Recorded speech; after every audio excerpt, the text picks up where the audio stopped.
In this session, we shall understand the evolution of public administration as a discipline and also its present status in the current context. Remember, public administration and its evolution can be looked at in two respects. One, as a governmental activity, and two, as an academic discipline. If you look at it as an activity, remember that public administration is as old as civilized society, as Gerald E. Caden observes. He says that almost every prominent figure in human history has expressed his thoughts on the nature of politics, nature of government, and nature of public administration at some time in his life. And he also continues by saying that all the great books devote some space to the conduct of public affairs and reflect on the nature of public administration. This statement itself has clearly puts it that public administration is an ancient governmental activity. Even in Indian case, we find that we have evidences since from the protohistoric phase of India. In Indus Valley civilization, we know that we have this archaeological evidence of a priest king. We also have another archaeological evidence of a fortification, wherein we find that there are separate houses for the royal family, separate houses for the administration, and also the separate houses have been built for the ordinary citizens. This clearly enunciates that as much as the society has evolved, simultaneously and commensurately, the administration too has evolved. It has remained as a necessary governmental arm. So as an activity, it is very old in terms of the civilization which has evolved. However, as a discipline, we have to conclude that it's a fairly new academic discipline. If you look at the public administration as an activity, we know that there are many thinkers who have made their contributions from every part of the world. The contribution from Confucius in China, Kautilya in India, Aristotle in Greece, Machiavelli in Italy, and similar other thinkers have made immense contributions to the administration as an activity. Even in Indian case, we see that we have many books making the observations about the public affairs and administration. Kautilya's Ardhashastra, which is in fact a treatise on the art of the government, has remained very instructional with regard to the administrative activity. Similarly, we know that many Samhitas such as Bharata and Ramayana do contain many insightful observations about the organization and working of the government, within which they have clearly made observations about the administration. Even Plato's observations, Aristotle's politics definitely have their reflections on the public administration and its art side. So as a governmental activity, it is very old. Now, if I have to look at evolution of public administration as an academic discipline, I have to clearly understand that evolution refers to the gradual unfolding of development of things in the course of time. That means we are trying to have the present and its connection with the past. That means we are looking at the entire aspect of the discipline in terms of a continuum, past, present, and future. So this makes it significant because we clearly know that it is the dynamics of the past which have led to the current status of the discipline. That means, as we know that a historian named E.H. Carr has observed, it's all about an unending dialogue between the past and the present. So in this sense, we know that the evolution of the discipline has lot of contemporary relevance. This is the reason why we have to clearly know how this entire evolution of the discipline has happened. It has two important relevances. One, it clearly gives us a clear sense of how theoretical framework has evolved, and two, even in the perspective of the activity, we know that it has its own pragmatic utility. This is where we shall try to look at what is called as evolution of the discipline. There are a number of ways in which the evolution can be looked at. If you want to understand the various methodologies that have been applied, number one, the methodology that was initially applied to understand this entire evolution was in terms of traditions. The later period came whereby we felt that this way of understanding the evolution of the academic discipline in terms of traditions is vague, because it is not clearly showing up the entire dynamics of this evolution. So there came the period where we started understanding the evolution in a different way. So what is this understanding of evolution in terms of what is called as traditions? So in terms of traditions, we have three evolutionary aspects, or three different dimensions of what is called as evolution. First tradition is the absolutist tradition. Second tradition is the liberal democratic tradition. And the third one is the Marxist tradition.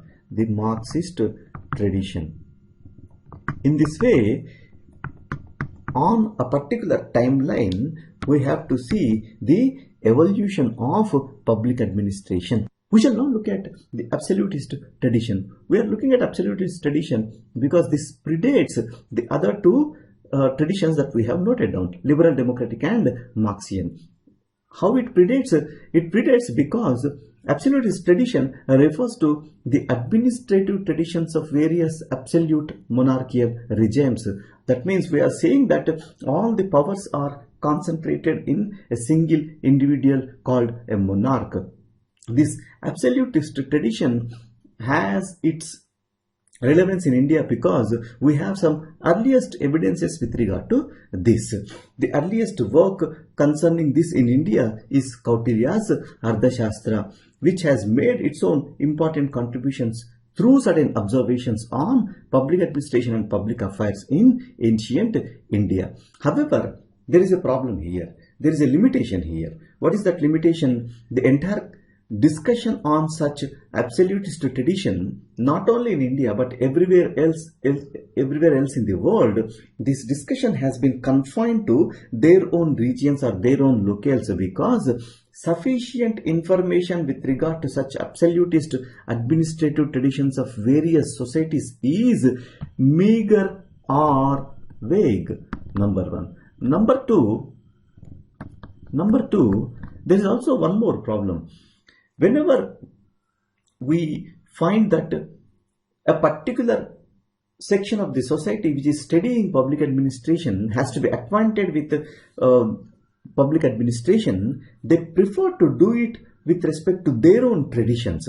That means this regionalization has happened with regard to such an absolutist tradition. So because of these two reasons, we find that with regard to absolutist tradition, we find that whenever we study the evolution of public administration, we limit ourselves to our own region. So with this, we are coming to one more limitation that we have to understand. The limitation of this particular way of understanding evolution is that you are not trying to evolve it into a universal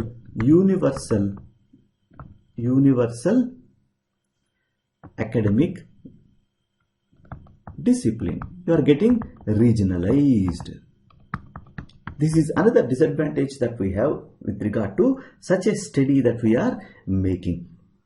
And after this absolutist tradition, we have what is called as liberal democratic tradition. Now, what is this liberal democratic tradition? This liberal democratic tradition clearly depends upon the principle that we embarked upon popular sovereignty as an accepted principle in the society. Hence, there will be application of what is called as separation of powers, application of what is called as division of powers, and these principles based, rule of law based constitutional scheme might have arrived.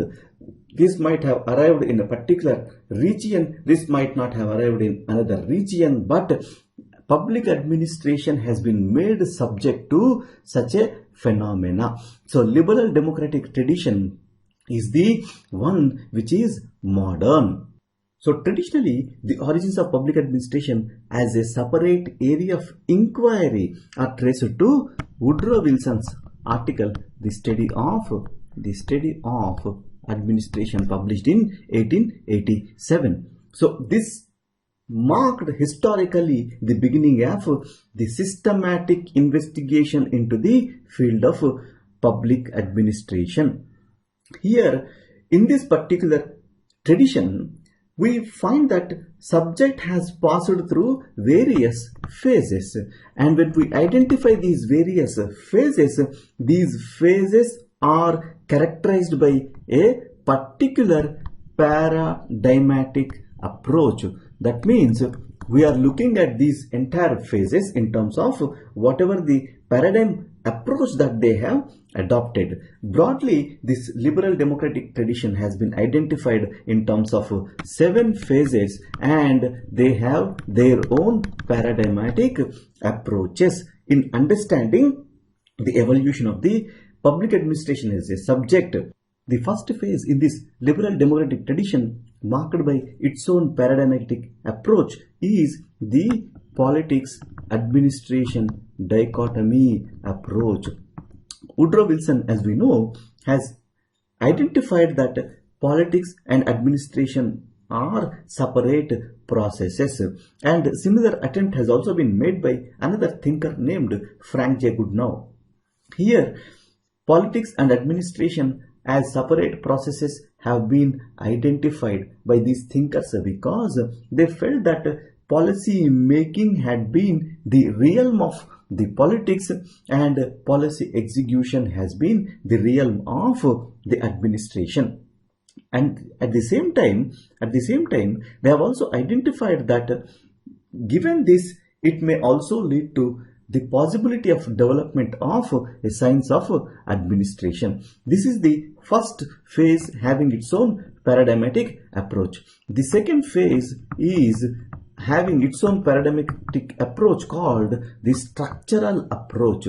The structural approach. In this approach, the tendency is to reinforce this entire idea of politics administration dichotomy that has been proposed, and in a way also to evolve what is called as science of management that is value free.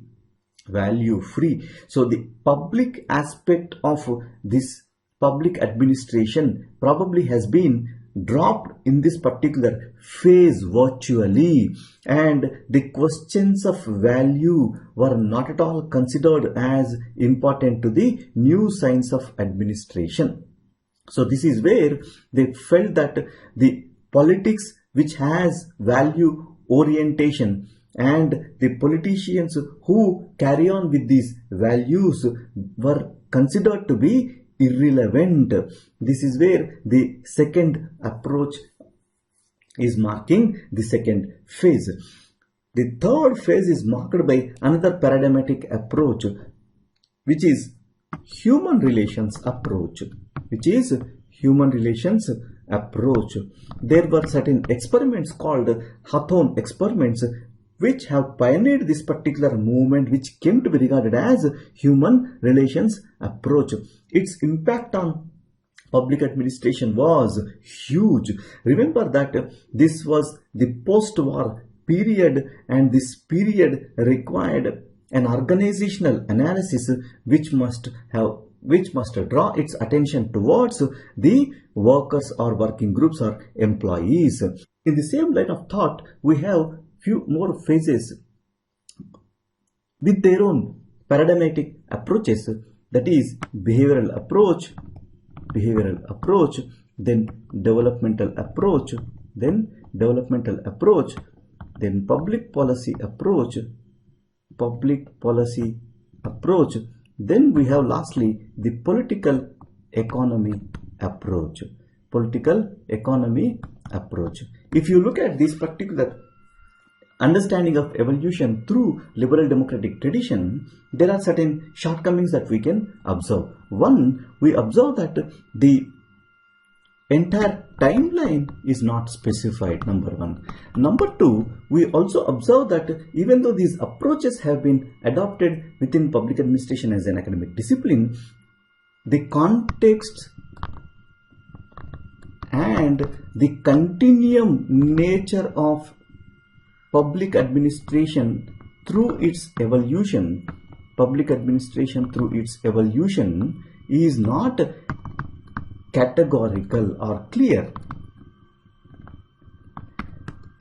Thirdly, we also observe that by combining absolutist tradition to even the liberal democratic tradition, it is unable to make a clear-cut clarity over how the evolution has happened in terms of academic discipline.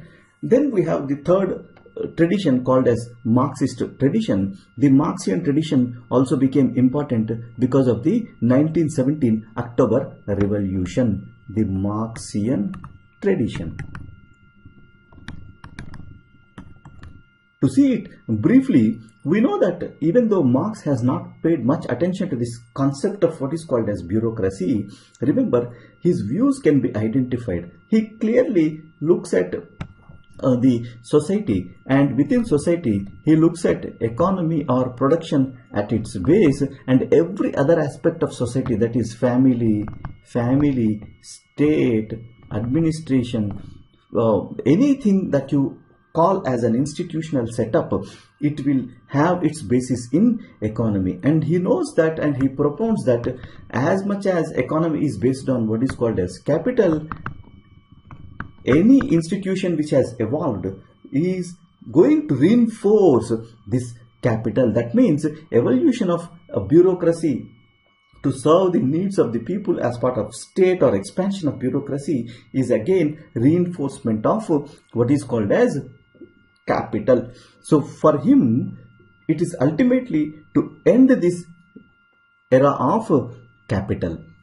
So Marxian tradition has evolved since the beginnings of the communism after the 1917 October Revolution. So now also, if you look at all these three traditions, it is unable to make a clear evolution of discipline in terms of timeline without showing this distinction of various traditions. Without these distinction of various traditions, and if I have to look at evolution of the discipline in terms of the timeline, this particular kind of understanding is unsuitable. This is where two very important thinkers have made their contribution towards evolution of the discipline. One is Robert T. Golembowski, and two, Nicholas Henry. We shall look at the contributions made by these two thinkers in terms of evolution of the discipline in the next session.